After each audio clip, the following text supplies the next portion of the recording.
우리 사랑하는 성도 여러분, 한 사람도 빠짐없이 다 천국에 가시기 바랍니다. 오늘 우리 찬양대가 올린 그 염원이 우리 모두에게 이루어지기를 바랍니다. 오늘은 충성된 종이라는 제목으로 말씀을 드리고자 합니다. 하나님의 말씀 마태복음 24장 44절부터 46절에 있는 말씀입니다. 이러므로 너희도 예비하고 있으라. 생각지 않은 때에 인자가 오리라. 충성되고 지혜 있는 종이 되어 주인에게 그 집 사람들을 맡아 때를 따라 양식을 나눠줄 자가 누구뇨? 주인이 올 때 그 종에 이렇게 하는 것을 보면 그 종이 복이 있으리로다. 이 말씀은 지난 시간에 말씀드린 대로 예수 그리스도께서 이 세상 말세 있을 징조를 얘기하시고 난 다음에 그러면 예수님이 오시기 전에 성도들이 어떻게 살아야 될지 그 우리의 준비 상태를 요약해서 한 절에 한 군데 말씀해 놓으신 것입니다. 그래서 예수님을 기다리는, 예수님의 재림을 기다리는 성도들의 세 가지 특성이 바로 이 45절에 기록된 대로 충성된 종, 그 다음에 지혜 있는 종, 그리고 양식을 나눠주는 종으로 살아야 된다고 말씀드렸습니다. 그래서 그 세 가지 특성을 가진 종들이 살아가는 모습을 바로 다음 장에 나오는 25장의 비유를 통해서 하나님께서 가르쳐 주셨는데, 지혜 있는 종에 대해서는 10처녀의 비유를 통해서 그 중에서 슬기 있는 처녀의 모습을 통해서 우리가 어떻게 지혜 있는 삶을 살 수 있는지 우리가 알아보았습니다. 그 지혜는 인간의 지혜가 아니고 성령의 기름을 받아서 하나님의 빛을 비추는 것이라고 했습니다. 이 세상은 깜깜한 어둠이 덮여 있는데 그것은 하나님의 성품에 대한 오해의 어둠이라고 그렇게 말씀드렸습니다. 그런 세상에 하나님의 성품을 밝히 드러내는 사람으로 사는 것이 지혜 있는 사람이 하는 일인데, 그것은 말로 하는 것이 아니고 사실은 우리의 성품으로 하나님의 빛을 드러낸다고 그랬습니다. 그래서 우리의 성품이 변화되지 않을 때는 아무리 그 사람이 아는 것이 많다고 하더라도 지혜 있다고 할 수 없습니다. 예수 그리스도께서도 우리의 행실로 빛을 비춘다고 그렇게 말씀하셨습니다. 오늘 말씀드릴 달란트의 비유, 이것은 우리가 어떻게 충성된 종으로 사는가 하는 것을 말해주고 있습니다. 충성된 종의 삶도 마찬가지로 성령의 역사를 통해서만 살 수가 있습니다. 오늘 우리에게 주신 달란트의 비유를 한번 우리가 보겠습니다. 좀 길죠? 길지만 한번 보겠습니다. 마태복음 25장 14절부터 30절입니다. 또 어떤 사람이 타국에 갈제 그 종들을 불러 자기 소유를 맡김과 같으니 각각 그 재능대로 하나에게는 금 5달란트를, 하나에게는 2달란트를, 하나에게는 1달란트를 주고 떠났더니 5달란트 받은 자는 바로 가서 그것으로 장사하여 또 5달란트를 남기고 2달란트 받은 자도 그같이 하여 또 2달란트를 남겼을 때 1달란트 받은 자는 가서 땅을 파고 그 주인의 돈을 감추어 두었더니 오랜 후에 그 종들의 주인이 돌아와 저희와 회개할세 5달란트 받았던 자는 5달란트를 더 가지고 와서 가로되 주여 내게 5달란트를 주셨는데 보소서 내가 또 5달란트를 남겼나이다. 그 주인이 이르되 잘하였도다 착하고 충성된 종아, 내가 작은 일에 충성하였음에 내가 많은 것으로 내게 맡기리니 내 주인의 즐거움에 참여할지어다 하고, 2달란트 받은 종은 또 어떻게 했습니까? 마찬가지로 장사해서 2달란트를 남겨서 5달란트를 남긴 사람과 같은 칭찬을 들었습니다. 24절 1달란트 받은 사람은 주여 당신은 굳은 사람이라 심지 않은 데서 거두고 해치지 않은 데서 모으는 줄을 내가 알았으므로 두려워하여 나가서 당신의 달란트를 땅에 감추어 두었었나이다. 보소서 당신의 것을 받으셨나이다. 그 주인이 대답하여 가로되 악하고 게으른 종아, 나는 심지 않은 데서 거두고 해치지 않은 데서 모으는 줄로 내가 알았느냐? 그러면 내가 마땅히 내 돈을 취리하는 자들에게나 두었다가 나로 돌아와서 내 본전과 별리를 받게 할 것이니라 하고 그에게서 그 1달란트를 빼앗아 10달란트 가진 자에게 주어라. 무릇 있는 자는 받아 풍족하게 되고 없는 자는 그 있는 것까지 빼앗기리라. 이 무익한 종을 바깥 어두운 데로 내어 쫓으라. 거기서 슬피 울며 이를 갈미 있으리라 하니라. 여기에 등장인물이 간단하게 나옵니다. 타국에 간 주인은 누구를 말합니까? 예수님을 말하고 있습니다. 그러면 그 예수님에게 달란트를 받은 종들은 누구를 말하고 있습니까? 예수님을 믿는 사람들입니다. 예수님의 종이죠. 그리스도를 따르는 자들을 말하고 있습니다. 이 비유에서 주인은 종들에게 달란트를 나누어 주었습니다. 달란트를 받지 않은 종이 있습니까? 아무도 없습니다. 예수님을 따르는 사람은 누구든지, 만일 여러분이 예수님을 따르는 사람이라면 누구나 다 달란트를 받고 있습니다. 어떤 사람은 좀 많이 받고 어떤 사람은 적게 받지만 받지 못한 사람은 없습니다. 그런데 이 이야기의 결론을 보니까 달란트는 그냥 잘 보관하고 있다가 달라는 것이 아니고 뭐 하라고 줬습니까? 장사해서 이문을 남기라고 준 것입니다.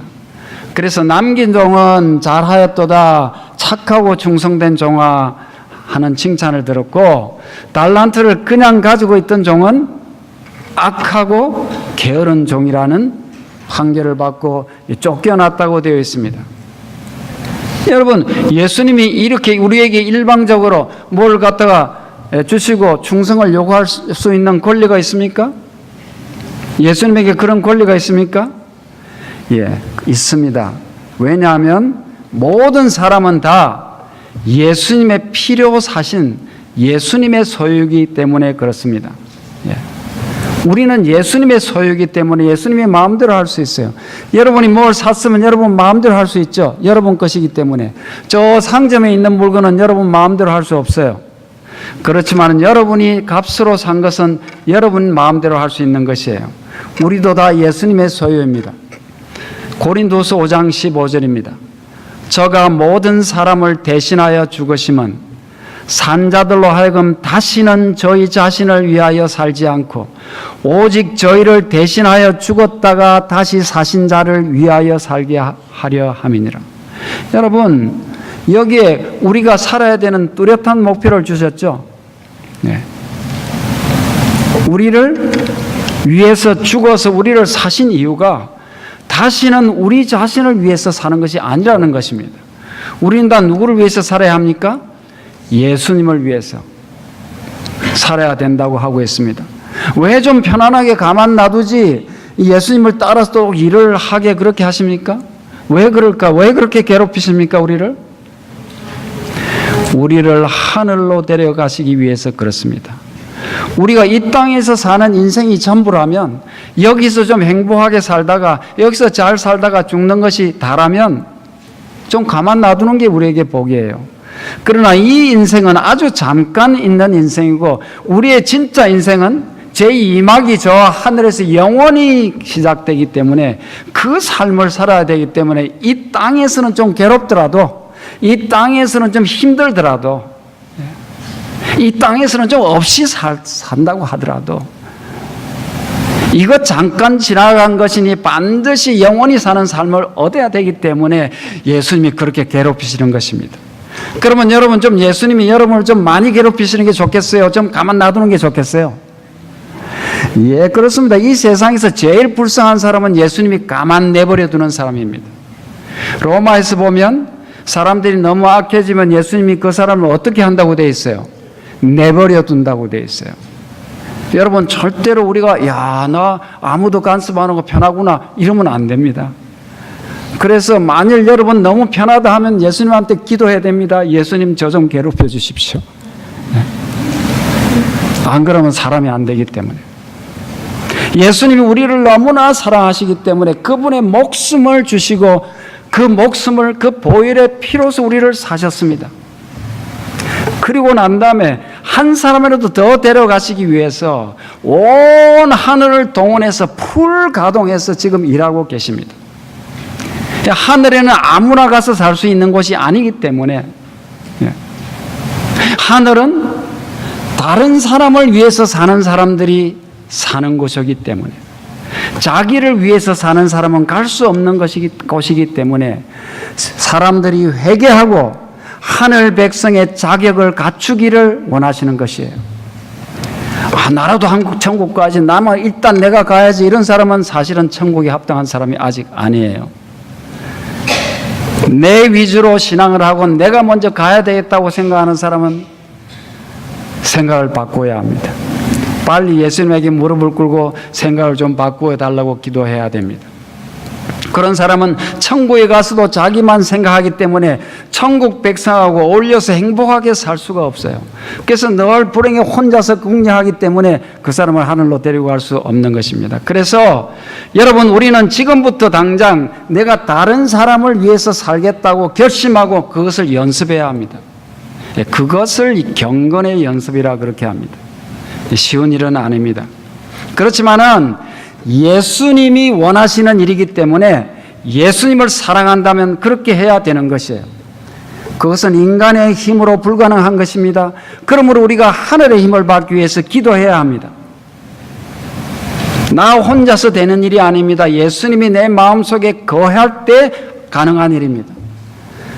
그러므로 예수님이 우리 마음에 거하시도록 기도해야 합니다. 전에 설교에서 말씀드렸죠. 우리 예수님이 우리 마음에 들어오실 수 없는 이유는, 문을 열 수 없는 이유는 우리 마음 문 앞에 쓰레기가 쌓여 있다고 했어요.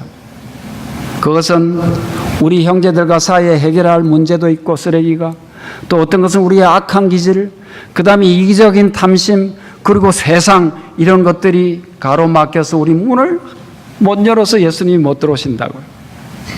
그것들을 치워야 하는데 그것조차 내 힘으로 할 수 없습니다. 그래서 늘 하나님 앞에 기도하면서 성령께서 그 일을 이루어 주실 수 있도록 내 마음을 드리고 간절히 원해야 되는 것입니다. 그래서 예수 그리스도께서 내 안에 거하실 때 이 일이 성취되고 우리는 다른 사람을 위해서 살 수 있는 사람이 되는 것이에요. 실물교훈 326페이지입니다. 우리 주께서는 인생의 참 목적은 봉사에 있음을 가르쳐 주셨다. 그리스도 자신이 일꾼이셨으며 그분을 따르는 모든 사람들에게 봉사의 법칙, 곧 하나님과 저들의 동포에게 대한 봉사의 법칙을 주셨다. 사람들은 다른 사람을 위해 봉사하는 생애를 통해 그리스도와 연결된다. 그래서 만일 여러분, 우리가 다른 사람에게 봉사하는 것이 싫고 내 우선이고 다른 사람을 위해서 하는 일이 싫다면 우리가 예수님과의 연결이 안 돼 있다는 것을 진단할 수 있는 현상이 되는 것이에요. 달란트를 묻어두었다는 말도 남을 위해서 살지 않았다는 말과 같습니다. 그래서 예수 그리스도가 연결되어 있다는 증거가 봉사를 하는 것인데, 다시 말해 다른 사람을 위해서 사는 것인데, 예수님은 그분을 따른다고 하는, 예수님을 믿는 모든 사람들이 이렇게 다른 사람에게 봉사할 수 있도록 주시는 도구가 있는데 그것이 달란트입니다. 여러분, 정확하게 달란트가 무엇입니까? 제가 제 와이프한테 얘기했어요. 이 달란트에 대해서 설교를 하려는데 참 준비하기가 어렵다고. 그랬더니 달란트 그 쉬운 거 아닌가요? 그 설교하고 자기 생각에는 쉬울 것 같대요. 네. 그러니까 한번 해보라 그랬으면 좋겠어요. 네. 이 달란트가 그냥 뭐 능력 받아가지고 일하는 거지 이러면 쉽습니다. 네. 그러나 오늘 그 달란트의 의미에 대해서 조금 더 생각해 보겠습니다. 실물교훈 327페이지 이 달란트가 뭔지 정확하게 정의가 내려져 있습니다. 그리스도께서 당신의 교회에게 위탁하신 달란트는 뭔가 특별히 성령이 나누어 주시는 선물과 축복을 말한다 그랬어요. 그러니까 어떤 사람들은 일을 해야 되는 부담 때문에 이 달란트 비율을 별로 좋아하지 않아요. 저도 전에 달란트 비율을 별로 좋아하지 않았어요. 야, 이거 받으면 뭐 해야 되기 때문에 어떻게든 남겨야 되잖아요. 그래서 별로 좋지가 않더라고요. 달란트가 많아도 문제인 것 같고 적어도 문제인 것 같고 가진 만큼 일해야 되는 부담이 있었습니다. 그런데 사실은 달란트는 부담이 아니고 우리에게 주시는 뭐라고요? 선물이고 축복이다 하는 것이에요. 일을 해서 받는 것이 아니고 받으면 일을 하게 되는 귀한 선물입니다. 그러므로 우리는 달란트를 받기를 원해야 되고 또 받을수록 좋은 것입니다. 구체적으로 이제 우리에게 주시는 하나님의 선물, 귀한 달란트가 뭔지 구체적인 예를 든 성경절을 하나 보겠습니다. 고린도전서 12장 8절부터 11절에 있는 말씀입니다. 어떤 이에게는 성령으로 말미암아 지혜의 말씀을, 여기에 달란트가 뭐예요? 지혜의 말씀이 달란트입니다. 어떤 분들은 참 정말로 공부는 많이 못한 분 같은데 아주 지혜가 있는 분이 계시죠? 그런 분은 그 귀한 달란트를 가지고 있는 것입니다. 또 어떤 이에게는 같은 성령을 따라 지식의 말씀을, 제가 이렇게 색깔을 다르게 구분해서 사실은 제 컴퓨터에 했는데 여기 보니까 비치는 데 보니까 색깔 구분이 안 되네요. 어떤 것은 색깔이 그대로 나오고 어떤 것은 제가 이렇게 해놓은 대로 색깔이 안 나와서 조금 아쉬움이 있습니다. 다음에는 좀 더 조심해 봐야 되겠습니다. 어떤 사람은 지혜, 어떤 사람은 지식, 또 다른 이에게는 같은 성령으로 믿음을, 여러분 믿음도 뭐예요? 달란트에 이 달란트 받으면 좋겠어요? 우리 어떻게 하든지 이 믿음이 좀 깊어졌으면 좋겠잖아요. 정말 이 달란트를 소유해야 되겠어요. 어떤 이에게는 한 성령으로 병 고치는 은사를, 여러분 이렇게 하면서 이렇게 보니까요, 제가 좀 용기가 얻었어요. 우리가 어떤 때는요, 하나님의 은혜를 받으면 모든 것이 다 그냥 완벽하게 잘해야 된다고 생각하잖아요. 그런데 여기 가만 보니까 모든 사람이 다 이걸 다 준다고 그렇게 돼 있어요? 아니, 어떤 사람한테는 이걸 주고 또 저 사람한테는 저걸 주고 다 받는 게 달라요. 그러니까 나는 왜 저걸 저렇게 못하나 했는데 너무 걱정하지 마세요. 나한테 주는 달란트는 나한테 맞는 다른 달란트를 주신 거예요. 그러니까 너무 우리가 막 다 못한다고 걱정할 필요 없는 것 같아요. 여러분 병 고치는 은사 있습니까? 있으면 좋겠지만 없다고 너무 슬퍼할 필요 없네요. 왜냐면 어떤 사람한테 주는 거니까. 그죠?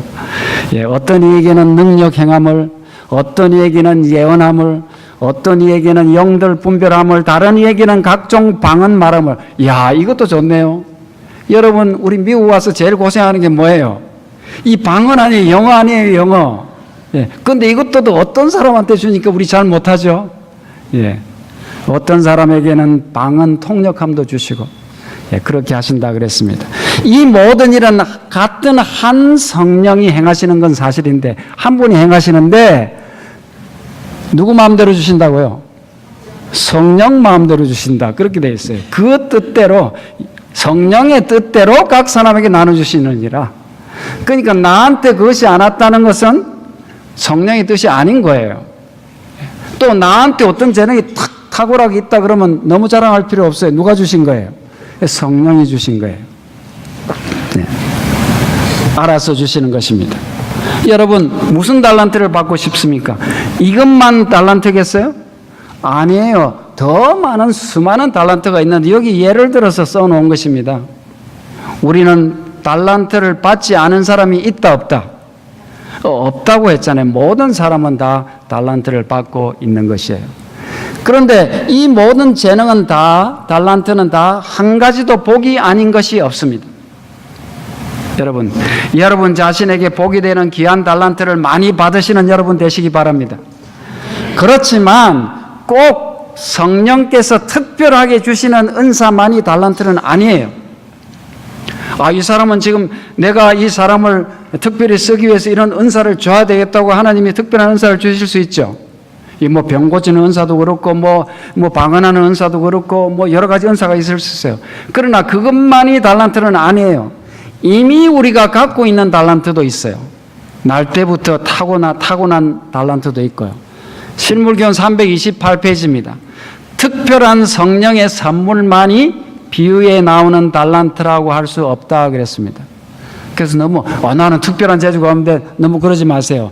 이 달란트는 선천적이고 후천적인 것에 관계없이 또 육적인 것과 영적인 것에 관계없이 모든 선물과 재능을 다 포함한다 그랬어요. 이 모든 것은 그리스도를 섬기는 일에 사용되어야 한다는 것입니다. 그러므로 나는 내가 달란트를 받은 건가 안 받은 건가 걱정할 필요 있어요, 없어요? 없는 것이면 누구든지 자기가 할 수 있는 일이 있는 것이에요. 그러니까 달란트는 꼭 성령께서 특별히 주시는 것이 아니라 할지라도 우리가 다른 사람에게 봉사할 수 있는 모든 재능을 말하고 모든 능력을 포함하는 것이에요. 나는 아무 재주도 없지만 김치는 잘 담근다. 이러면 그게 달란트가 될 수 있어요, 없어요? 그게 좋은 달란트입니다. 옆에 김치를 못해가지고 맨날 싱거만 먹는 사람한테 김치 좀 담아서 갖다 줘 보십시오. 이 좋은 빛의 전달이 되는 것이에요. 또 어떤 사람은 또 대화를 잘하는 사람, 어떤 사람은 뭐 손기술이 좋은 사람, 어떤 사람은 뭐 사교성이 좋은 사람, 별 다 특징이 있죠. 그래서 우리가 소유하고 있는 어떤 능력이라도 다 달란트로 생각하고 믿음으로 그것을 주님께 바칠 때 주님께서는 그것을 우리가 유용하게 사용할 수 있도록 바꾸어서 주신단 말이에요. 그 어떠한 것이라도 가지고 주님을 섬기는 일에 사용할 수 있도록 해주신다는 것이에요. 그렇기 때문에 우리는 우리가 가진 능력이나 재능을 어떤 것이라도 누구한테 일단 바치면 좋겠어요. 주님에게, 하나님께 바치면 좋은 것이에요. 그리스도의 제자가 될 때 우리는 우리의 모든 소유와 우리 자신을 아울러 그에게 바치는 것이다 그랬습니다. 그분은 우리가 바친 것을 순결하게 하시고 고상하게 하셔서 그것으로 동료 인간들을 축복하고 그분의 이름을 영화롭게 하는 데 쓰도록 우리에게 다시 돌려주신다. 이거 예수님에게 드렸다가 또 못 받으면 어떡하나 할 필요가 없어요. 그래서 오히려 잘 정리하시고 더 좋게 하셔서 깨끗하게 하시고 풍성하게 하셔서 우리에게 돌려주신다는 것이에요. 그런 거 보니까 여기에도 성령의 역사하심이 암시되어 있는 것이에요. 사실은 죄인인 우리가 가진 것은 죄된 욕망입니다. 우리가 뭘 하고자 하는 것도 보면 이 죄된 욕망이 많아요. 남을 위해서 산다고 하는 것도 사실을 알고 보면 자기 이름 내려고 하는 경우가 많아요. 제가 설교하러 올라오기 전에 기도합니다. 항상 하나님, 참 제 입술을 감추시고 하나님의 영광이 드러내려고 기도합니다. 이 설교가 사람들의 마음을 감동시키게 해주십시오. 기도하는데 그 안에 무엇도 들어있겠어요? 나도 잘해야지. 이런 생각이 있겠어요, 없겠어요? 그런 생각보다 가슴이 덜컥 내려요. 오늘은 또 특별히 그런 기도를 했습니다. 저 위에서 하나님, 제발 저를 좀 나타내는 생각은 안 하게 해달라고. 여러분도 좀 그렇게 기도해 주십시오. 내가 죄인이 하는 모든 일은 자신을 위해서 하는 일이 되지만, 그러나 나 자신을 주님께 의탁할 때는 성령께서 역사하셔서 비로소 주님의 일을 하게 하십니다. 내가 아무리 재능이 많다 하더라도 내 힘을 가지고는 주님의 일을 할 수 없어요. 그것은 주님의 일을 하는 데는 아무 소용이 없습니다. 열천이의 비유에서도 우리가 봤지만은 손에 등불을 들고 있다 하더라도 뭐예요? 성경을 들고 있다 할지라도 성령의 기름이 공급되지 않으면 불을 비출 수 없었습니다. 우리는 성령의 임재하심을 갈급해야 됩니다. 구해야 합니다. 그러니까 예수님께서도 예수님께서 십자가에 돌아가신 다음에 부활하셔서 이제 좀 있으면 성천에서 하늘로 가실 것인데 제자들만 남겨두고 가셔야 돼요. 좀 걱정이 되셨을까요? 예수님께서 걱정 안 하셨겠지만 그들을 염려하셨겠죠. 예수님께서도 제자들이 자기 힘으로는 아무것도 할 수 없다는 걸 잘 아셨어요. 성령이 반드시 필요하시다는 것을 아셨습니다. 그래서 예수님께서 부활하신 다음에 제자들 앞에 나타나셔가지고 뭘 받으라 그러셨어요? 성령을 받으라. 그렇게 말씀하셨어요. 그리고 또 내가 하늘에 올라가면 성령을 보내주실 것이니까 다른 데 가지 말고 이 성에 있어야 된다고 당부하셨어요. 다른 데 흩어져서 딴 일 하지 말고 모여서 뭐 하라는 거예요? 기도하고 준비해서 성령을 받을 준비를 해야 된다고 간곡히 당부한 것입니다. 그런데 왜 예수님께서 바로 그때 성령을 받으라 할 때 성령을 안 보내주시고 기다리라고 하셨을까요? 나중에 임하셨을까요? 성령이 함부로 아무에게나 줄 수 없기 때문에 그렇습니다. 준비가 된 사람에게 줄 수 있습니다. 먼저 자격을 갖춰야 합니다. 성령께서는 성령의 필요성을 진정으로 인식하고 간절히 바라고 구하는 사람, 그리고 자신을 하나님께 드리는 사람에게 임하십니다. 그래서 함께 모여서 각각 자신을 돌아보고 회개하고 힘을 합해서 성령의 임재를 간절히 구하고 있으라는 말입니다. 그래서 정말로 그렇게 했을 때 성령이 임하셨습니다. 성령을 받은 그들은 이제 그들이 받은 달란트를 가지고 최대한 활용해서 초대교회를 일으키고 복음을 전파했습니다. 전에는 예수님을 따라다니면서도 누가 높은 자리 차지하냐 맨날 싸우던 사람들이었습니다. 그렇지만은 십자가 사건을 통해서 그 사람들은 새로운 시야를 가지게 되었습니다. 눈을 떴습니다. 자신들의 가진 그 세속적 욕망이 얼마나 부끄러운지를 알게 되었습니다. 그들은 함께 모여서 진심으로 회개하고 기도했을 때 마침내 성령이 임하셨습니다. 인간이 아무리 유능하고 아무리 능력이 뛰어나도 성령의 임재하심이 없이는 신성한 하나님의 사업을 감당할 수 없습니다. 그렇지만은 우리에게 성령이 임하실 때는 우리가 가진 모든 재능, 그것이 아무리 작은 능력이라 할지라도 그것이 하늘의 달란트로 변하는 것이에요. 실물교훈 327페이지입니다. 제자들이 성령의 역사를 위하여 믿음과 기도로서 저희 자신을 완전히 굴복시켰을 때 비로소 성령의 부어주심을 받았다. 그때 특별한 의미에 있어서 하늘의 선물이 그리스도를 따르는 자들에게 위탁되었다.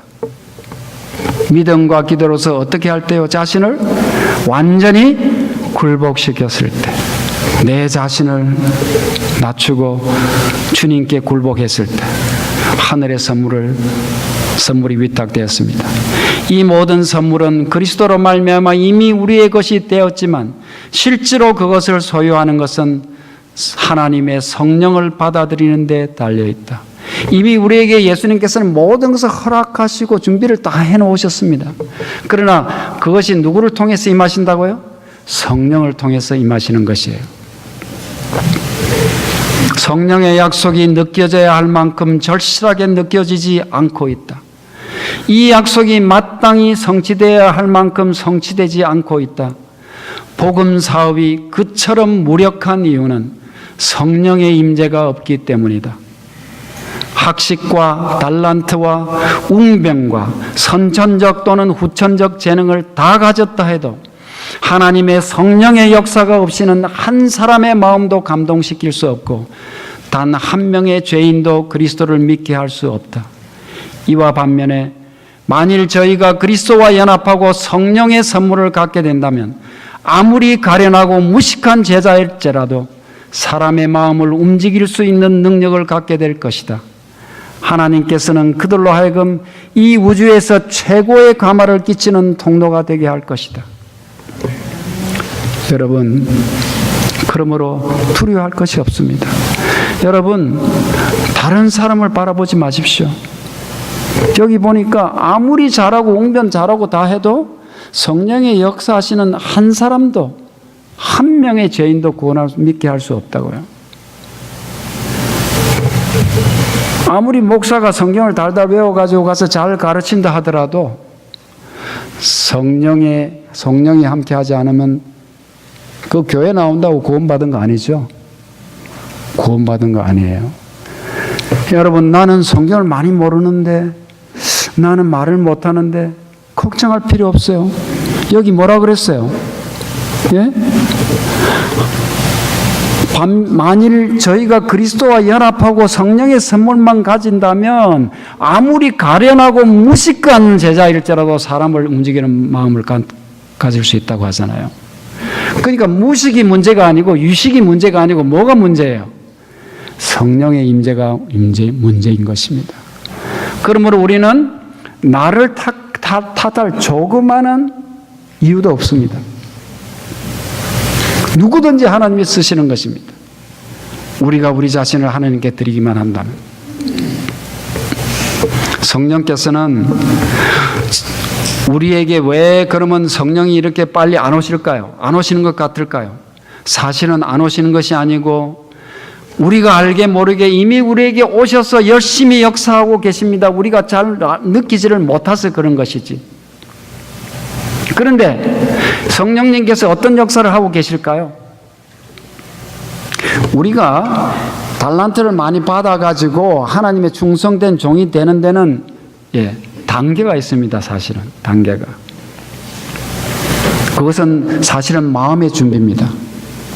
여러분 어떤 사람이 공부를 한다고 합시다. 그러면 초등학교 갔는데 얘는 참 머리가 좋으니까 대학 과정을 가르쳐야 되겠다. 이럴 수 있습니까? 아니에요. 초등학교를 마쳐야 중학교, 고등학교, 대학교 이렇게 올라가지 않습니까? 우리가 감당할 수 있도록 우리를 훈련시켜야 돼요. 제가 어떤 후배가 전화를 하고 저한테 형 내가 앤드루스 와서 공부를 해보니까 너무 내가 감동적이고 이 말씀을 배울 게 많은데 좋아서 공부 좀 해보려고 하는데 갑자기 제가 앤드루스를 가고 싶었어요. 세미나리를. 그게 어떻게 가면 되냐 했더니 아무 데나 오는 게 아니야. 예? 뭐 토플을 몇 점 이상 받아야 되고 그 다음에 뭐 입학 허가를 받아야 되는 것이고 그 다음에 등록을 하는데 대학교에서 신학을 전공하지 않은 사람은 반드시 6월달에 입학을 해야 된답니다. 만일에 6월달에 입학을 못하면 그 다음 해 1년 기다렸다가 또 6월달에 입학을 한다 그래요. 왜 그러냐 했더니 신학을 전공 안 했기 때문에 그냥 세미나리에 와서 따라갈 수가 없다는 거죠. 기초 준비가 안 돼가지고.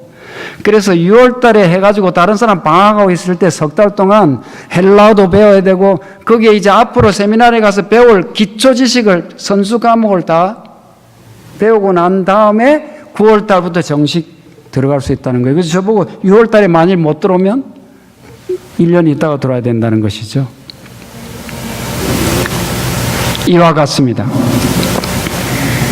우리가 아무리 급해도 성령께서 바로 능력을 주셔가지고 큰 일을 하지 않으시는 이유도 그와 같습니다. 우리가 그 능력을 감당할 수 있는 선수 과목, 프리레퀴짓이 필요한 거예요. 그래서 우리를 미리 준비시킵니다. 기본 자격을 갖추도록 하는 것입니다.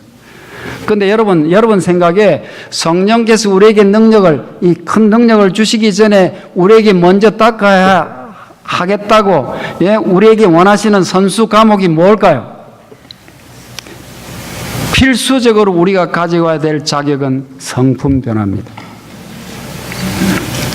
성품 변화가 되지 않은 사람에게 능력을 주시면 어떨까요?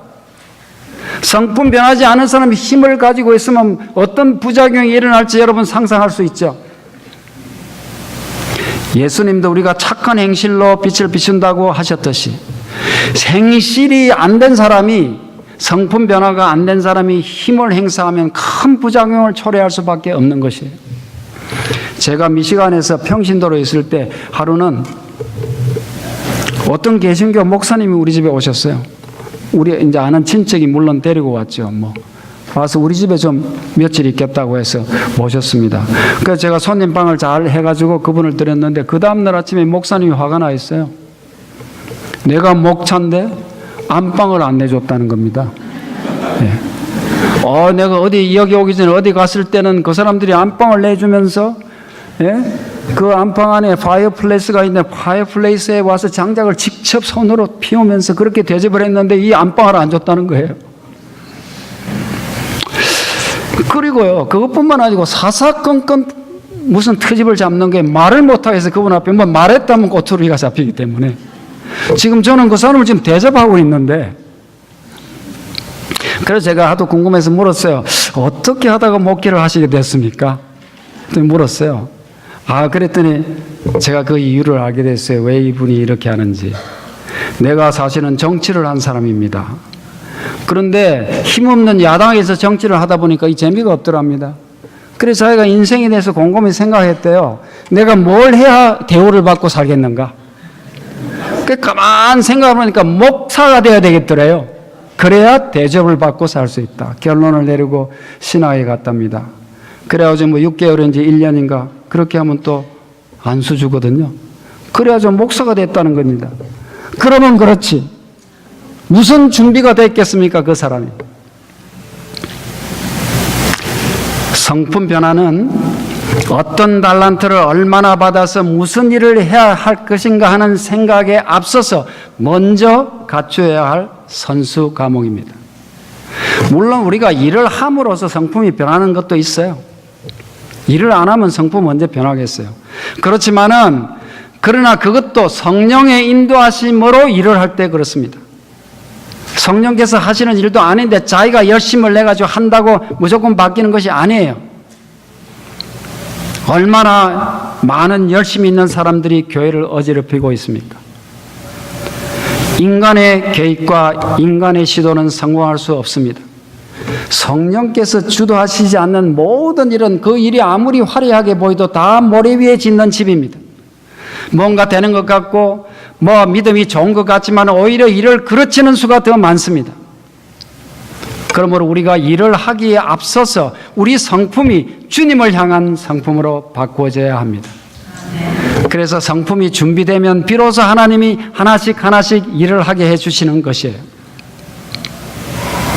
우리는 성품 변화를 위해서 간절히 기도해야 되고 생명의 떡인 말씀이 필요합니다.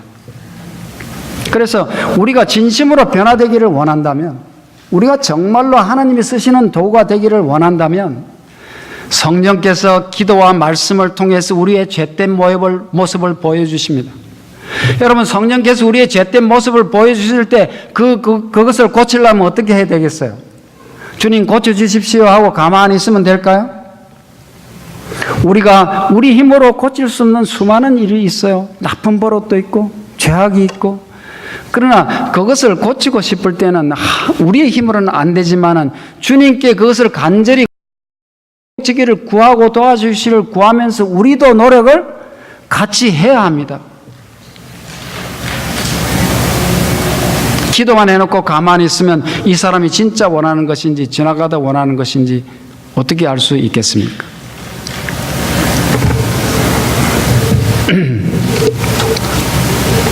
실무견 331페이지입니다. 그리스도께서는 완전한 품성을 얻는 일이 쉽다는 보증을 주지 않으셨다 그랬습니다. 쉬운 일이 아닙니다. 고상하고 모든 면으로 원만한 품성은 선천적으로 타고나는 것이 아니다. 그것은 우연히 얻어지는 것도 아닙니다. 고상한 품성은 그리스도의 공로와 은혜를 통하여 개인이 노력함으로 얻을 수 있습니다.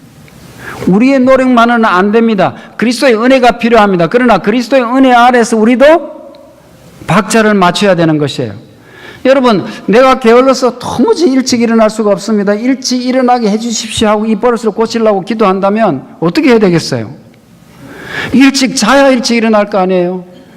마음은 원이에요. 일찍 일어나게 해주십시오. 기도해놓고 저녁에 2시까지 TV 보고 또 그 다음에 라면 하나 끓여서 먹고 그리고 4시에 자놓고는 일찍 일어나지 해주십시오. 기도하면 그 기도가 응답될 거예요? 안 할까요? 안 되는 것이에요. 우리가 그것을 소망한다면 주님께 기도하고 우리도 뭔가를 고쳐야 되는 거예요. 주의 영광을 위하여 또한 품성의 아름다움을 닦기 위하여 대망을 품어라. 그대가 품성을 닦는 모든 면에 있어서 하나님을 기쁘시게 하라. 그대의 죄를 없이 하기 위하여 자기의 목숨을 버리시기까지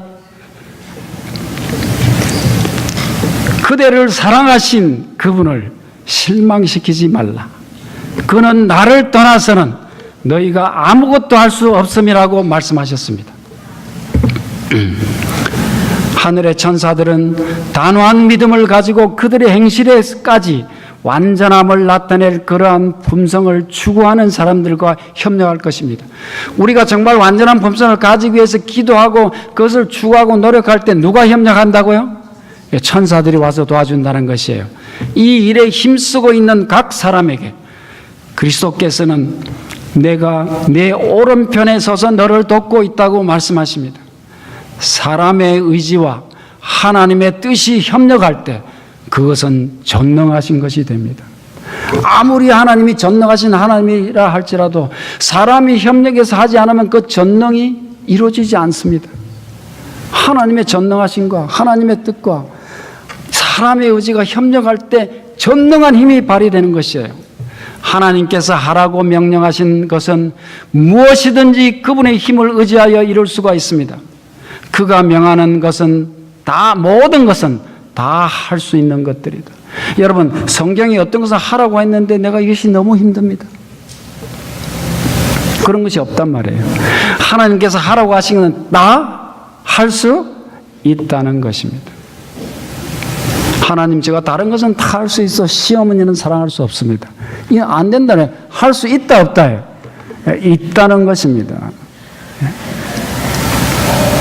여러분, 이 달란트 비유에서 참 재미난 것은요, 내가 달란트를 받았는데 그걸 가지고 무슨 일을 했는가가 강조되어 있지 않습니다. 달란트 받아서 그 사람들이 무슨 일을 했다고 되어 있어요? 그런 일 없습니다. 달란트를 받은 종들이 그 달란트를 사용하는 중에 그 달란트가 증가되었음에 초점을 두고 있어요. 그 달란트를 가지고 뭘 했냐에 초점이 있는 것이 아니고 그 가진 달란트가 어떻게 됐다? 더 많아진 데 초점을 두고 있습니다. 5달란트와 2달란트 받은 사람들은 일하는 중에 또 5개에서 10개가 되고 또 4개에도 이렇게 불어났습니다. 무슨 말이에요? 그들이 그 달란트를 사용할 때 그들이 받은 성령의 선물과 축복이 늘어났다는 말입니다. 내가 받은 복이 늘어났다는 말이에요. 다른 사람을 위해서 쓰다 보니까 누가 복을 받았다는 말이에요? 내가 복을 받았다는 말이에요. 어떤 사람은 피아노를 서툰데 피아니스트가 없어가지고 교회 와서 열심히 반주한다고 막 하니까 피아노가 확 늘어나더라고요. 뭐 하나의 예를 들어서 내 달란트가 늘어나는 것입니다. 달란트의 비유를 통해서 하나님의 종들이 어떻게 끊임없이 발전해 나가는가를 보여주고 있습니다. 내가 충성된 종이 되어가지고 하나님의 일을 했느냐 안 했느냐 하는 그 결과는 뭘로 증명이 되는 거예요? 내가 이뤄놓은 일로 증명이 되는 것이 아니고 내 발전으로 증명이 된단 말이에요. 내가 가진 달란트가 얼마나 풍성해지는가로 증명된다는 것입니다. 나는 아무리 신앙을 하고 열심히 해도 도무지 발전되지 않다 하면 문제가 있다는 증거죠. 왜? 달란트를 바르게 쓰면 반드시 달란트가 증가하기 때문에 그렇습니다. 예수님의 마음을 가지고 충성된 종으로 일할 때 우리는 다른 사람에게 내가 준 이익보다 내가 하늘로부터 받는 이익이 더 크다는 것을 말해주고 있습니다. 내 달란트가 증가하는 것으로 나타날 것입니다. 여러분, 나는 능력이 없어. 아무것도 몰라. 이런 사람은 뭐 했다는 말과 같아요? 나는 내 달란트를 사용하지 않았다고 말하는 것과 같습니다. 내 달란트를 땅속에 파묻어 두었다는 고백입니다. 우리가 가진 아무리 작은 재능이라도 사용하면 하나님이 증가시켜 주십니다. 어떤 사람도 마음을 죽게 바치면 할 일이 있는 것이에요. 말을 못한다고요? 벙어리도 자신을 죽게 바치면 하나님이 할 일을 주십니다. 나는 시력이 나쁘다고요? 소경이라 할지라도 주님께서 할 일을 주실 것입니다. 나는 신경통이 있어서 잘 걸음을 못 걷는다고요? 안전뱅이도 하나님께 자신을 바칠 때 그 안전뱅이가 할 수 있는 일을 주시는 것이에요. 주님이 오실 때 우리의 증가된 달란트를 주님께 보여주면서 발전된 내 모습을 주님께 보여주면서 자랑스럽게 주님 앞에 내어놓는 우리 모두가 되기를 바라면서 말씀을 마치겠습니다.